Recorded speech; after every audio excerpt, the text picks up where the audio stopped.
Voilà, nous sommes toujours sur le site du Langevin et avant de baptiser Romain, j'aurais voulu partager quelques paroles ensemble, voilà, pour tous ceux qui sont là présents et pour tous ceux qui écouteront, pour tous ceux qui entendront la voix. Et je lirai quelques versets d'encouragement, quelques paroles qui pourront certainement nous stimuler dans notre marche avec le Seigneur et qui pourront certainement nous aider dans notre foi avec lui. Et j'ai eu à cœur de lire quelques versets avec vous dans Actes des Apôtres, au chapitre 8, qui nous parle de Philippe et du ministre éthiopien, qui nous parle en réalité de la conversion de ce ministre éthiopien. Et la Bible nous dit au verset 36, comme ils continuaient leur chemin, ils rencontrèrent de l'eau. Et l'eunuque dit, mais voici de l'eau, qu'est-ce qui empêche que je ne sois baptisé? Philippe dit, si tu crois de tout ton cœur, cela est possible. L'eunuque répondit, je crois que Jésus-Christ est le Fils de Dieu. Il fit arrêter le char.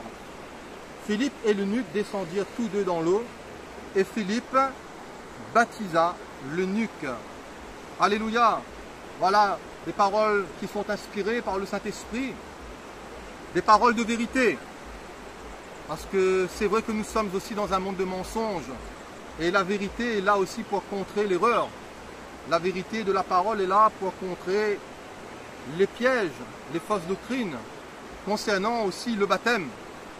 Parce que nous savons que dans ce monde, nous entendons 1001 enseignements, nous entendons divers enseignements concernant le baptême chrétien, concernant le baptême biblique, concernant ce que Jésus et les apôtres ont enseigné. La Bible nous dit dans les évangiles que celui qui croira et qui sera baptisé, il sera sauvé. Mais celui qui ne croira pas, il sera condamné. Le désir de Dieu, c'est que nous ayons la foi dans notre cœur. Le désir de Dieu, c'est que nous croyons en celui qu'il a envoyé, c'est-à-dire dans la personne du Machiar, dans la personne du Christ, Jésus. C'est que nous ayons foi et que nous croyons de tout notre cœur dans ce que le Seigneur a fait pour nous à la croix. Parce que nous croyons que le Seigneur Jésus a fait le déplacement. Nous croyons que le Seigneur Jésus a quitté le ciel. Jésus vient d'en haut. Et Jésus a fait le déplacement pour venir sur cette terre de péché. Jésus a fait le déplacement pour venir dans ce monde de souffrance, dans ce monde de misère, et nous pourrions dire dans ce monde de ténèbres, puisque la Bible nous dit que le monde entier gît sous la puissance des ténèbres, sous la puissance du malin. La Bible nous parle d'un baptême qui est un baptême scripturaire. La Bible nous parle du baptême qui est un baptême biblique. Et cela n'a rien à voir avec le baptême des enfants ou avec le baptême des bébés. La Bible nous dit que le baptême, c'est un engagement d'une bonne conscience à servir Dieu et à marcher avec Dieu. Certes, il est vrai que nous ne sommes pas parfaits. Et je me souviens de ce témoignage d'un homme, alors que je suis parti faire le plein d'essence dans ma voiture.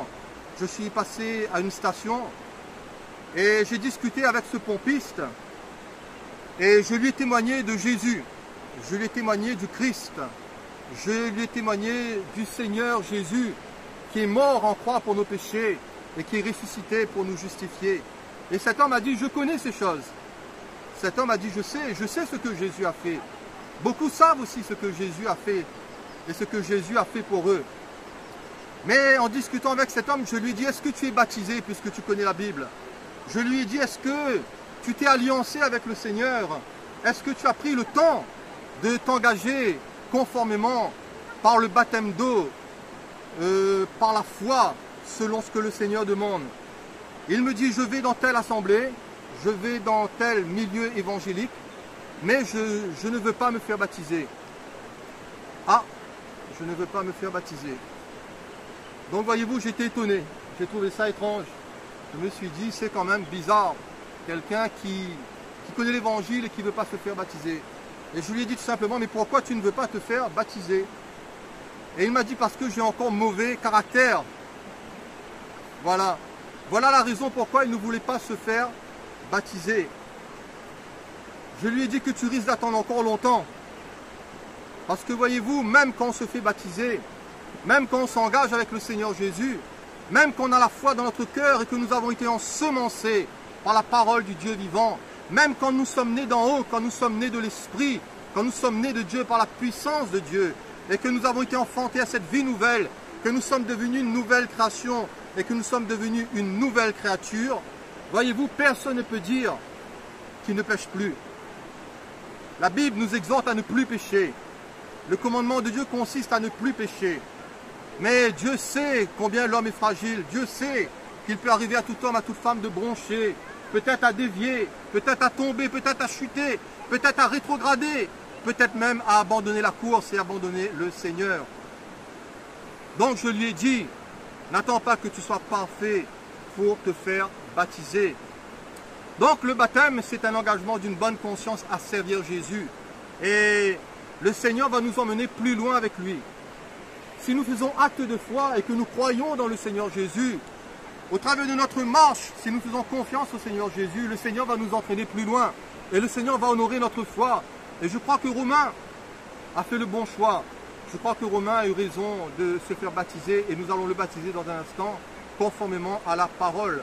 Romain, tu connaîtras des hauts dans ta vie, tu connaîtras des bas, tu connaîtras certainement des soucis, des épreuves. Qui peut dire qu'il n'en a pas? Qui peut dire dans sa vie qu'il n'a pas eu des luttes et des combats? Certainement tu en auras.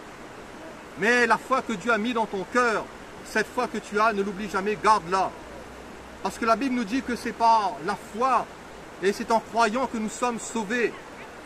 La Bible nous dit que vous obtiendrez le salut de vos âmes pour prix de votre foi.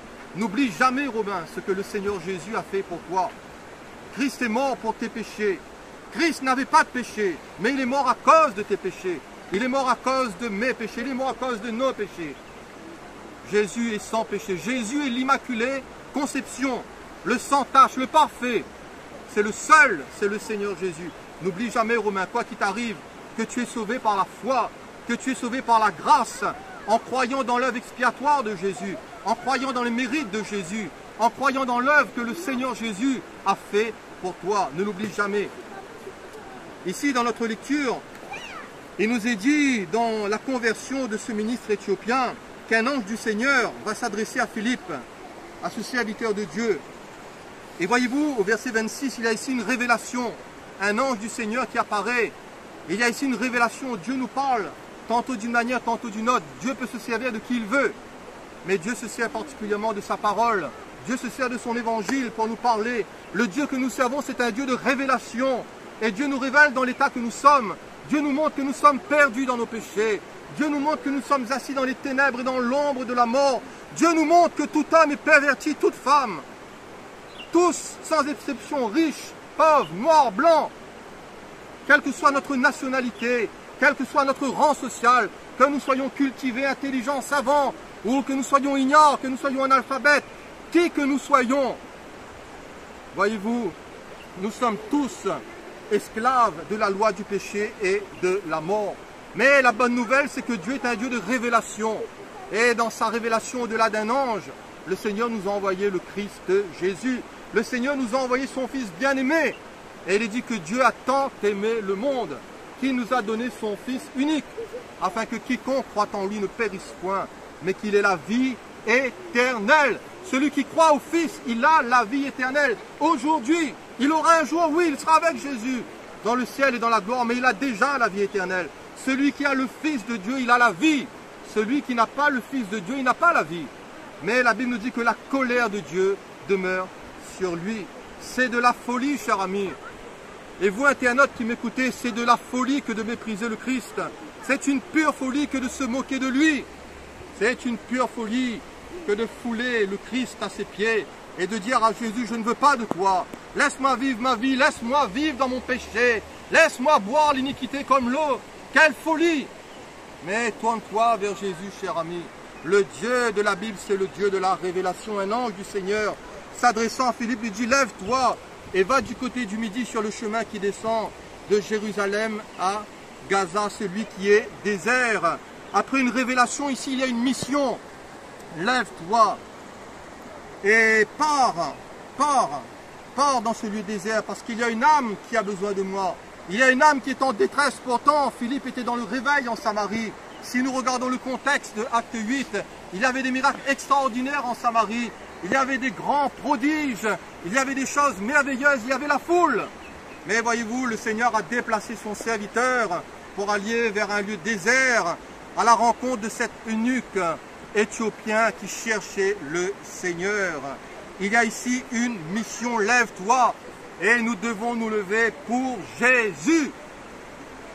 Il nous faut nous lever pour Jésus. La Bible nous dit, délivre tous ceux qu'on traîne à la mort, délivre tous ceux qu'on va égorger, sauve-les. Ne dis pas que tu n'étais pas au courant. Autour de toi, les gens meurent dans leurs péchés, les gens meurent dans leur idolâtrie, les gens meurent dans leurs vices, les gens meurent dans leurs ténèbres.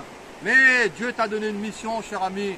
Toi qui entends la voix de Jésus dans ton cœur, Jésus t'appelle à t'engager avec lui et être aussi un témoin du Seigneur Jésus. La Bible nous dit que Philippe, il se leva et partit. Il se leva et partit. Voici un Éthiopien, un eunuque, ministre de Candace, surintendant de tous ses trésors, venu à Jérusalem pour adorer, sans retourner ainsi sur son char. Au verset 27, va du côté du midi. Et il y a ici une direction. Et Dieu nous dirige par son esprit. Dieu nous montre où sont les besoins.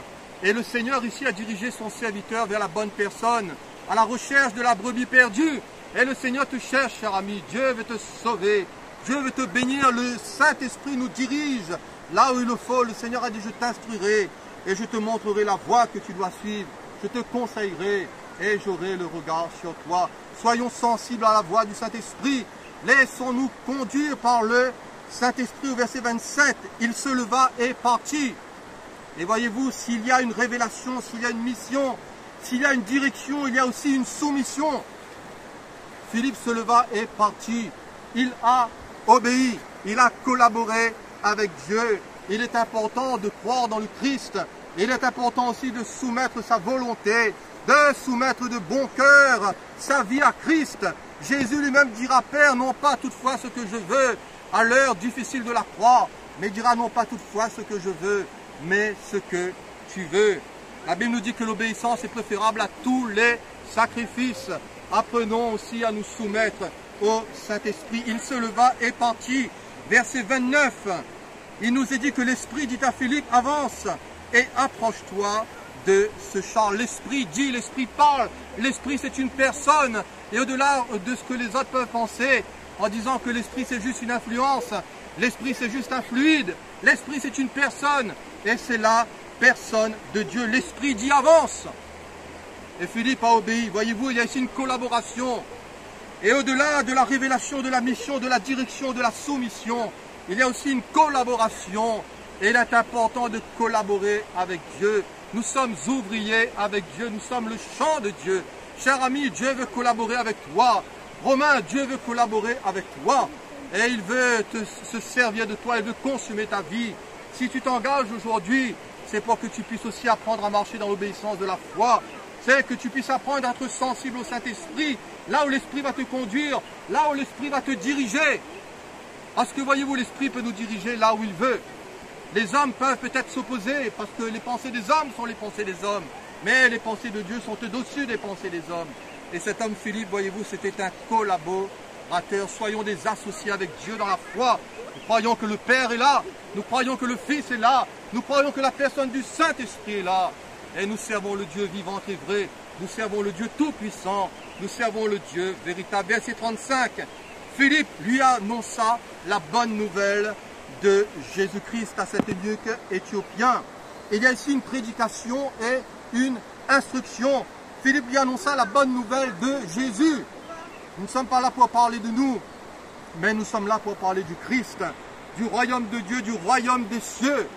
Le royaume des cieux est proche, nous dit la Bible. Repentez-vous et faites-vous baptiser au nom de Jésus pour le pardon de vos péchés. Il est important de prêcher l'évangile, non pas des chimères, non pas, voyez-vous, faire là toute espèce de compromis avec l'évangile, en recherchant le sensationnel, en recherchant, voyez-vous, toute espèce peut-être de vision, ou peut-être de marcher que par des rêves. Dieu peut nous donner des rêves, Dieu peut nous donner des visions. Merci Seigneur Mais nous avons besoin d'entendre le vrai évangile. Nous avons besoin que l'évangile nous instruise, parce que l'homme ne vivra pas de pain seulement, mais l'homme vivra de toute parole qui sort de la bouche de Dieu. Romain, applique-toi aussi à lire la Bible. Chaque jour, prends un temps. Et toi, chrétien qui m'écoute, prends le temps de lire la Bible. Imprègne-toi de l'évangile, sature-toi de l'évangile. Et remplis-toi de cette parole bénie. Cette parole va t'édifier, cette parole va te construire, cette parole va te sanctifier, elle va te purifier. Cette parole va te permettre de mieux connaître le Seigneur Jésus. Notre désir, c'est de mieux connaître le Seigneur Jésus. Nous ne sommes pas là pour nous servir. Nous ne sommes pas là pour du business, pour de l'argent, pour du fric, pour gagner des euros. Nous ne sommes pas là pour notre ventre. Mais nous sommes là pour prêcher le Christ. Et ce qui compte pour nous, c'est ce que Jésus a fait à la croix. Et ce qui comptera toujours pour nous, c'est l'œuvre de Jésus parfaite à la croix. Savoir que Christ est mort pour nos péchés et qu'il est ressuscité pour nous justifier. Celui qui croira dans ce Jésus et qui se fera baptiser, il sera sauvé. Pour terminer, après une révélation, après une mission, après une direction, après une soumission, après une collaboration, après une prédication et une instruction, il y a aussi une conviction et une conversion. Au verset 36, 37, comme ils continuaient leur chemin, ils rencontrèrent de l'eau et l'eunuque dit, mais voici de l'eau, qu'est-ce qui empêche que je ne sois baptisé? Philippe dit, si tu crois de tout ton cœur, cela est possible. L'eunuque répondit, je crois que Jésus-Christ est le Fils de Dieu. Il fit arrêter le char. Philippe et l'eunuque descendirent tous deux dans l'eau et Philippe baptisa l'eunuque. Alléluia, gloire à Dieu. Il nous faut avoir cette conviction dans notre cœur. Sans conviction, nous ne devons pas agir.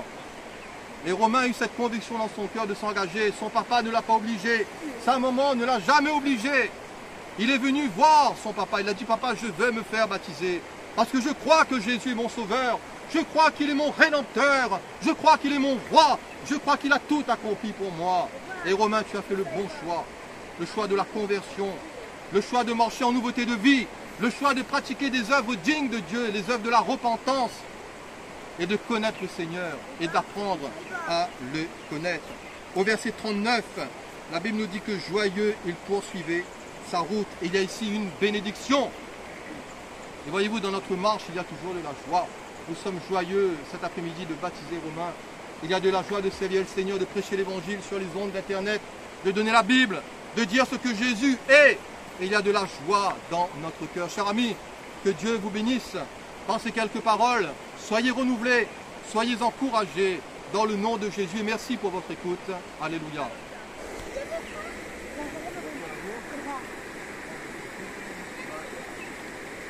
Alléluia, gloire à Dieu. Romain, sur la confession de ta foi et sur l'appel que Dieu a sur ta vie, nous voulons te baptiser conformément à l'évangile. C'est ton témoignage qui est un témoignage public et nous voulons te baptiser conformément à ce que le Seigneur a prescrit. Et tu as eu raison de te faire baptiser et nous allons le faire en cet instant. Alléluia.